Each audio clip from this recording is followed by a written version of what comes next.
Supporting causes that you believe in isn't limited to giving time or money to nonprofit organizations.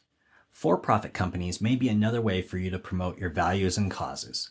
Examples include companies that provide shoes or glasses to those in need when you buy shoes or glasses from that company.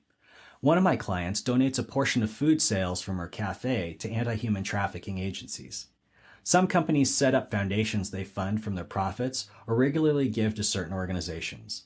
You may want to support companies that consistently give back time and money to your local community. There's even a new corporation type that is driven by both mission and profit. B corporations, or B Corps for short, are benefit corporations. B Corps are corporations that have been certified as a B Corp by private certification companies or via a state entity selection. Shareholders hold the company accountable to produce some public benefit in addition to a financial profit.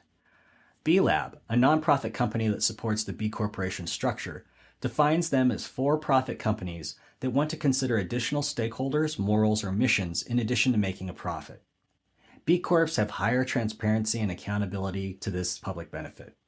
Examples of large B Corps include Method, Kickstarter, Patagonia, and King Arthur Flour.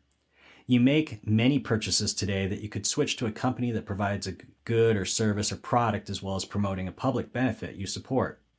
You can find a listing of B corporations via the B Corporation directory link in the Charitable Organizations Information Websites document from an earlier lecture.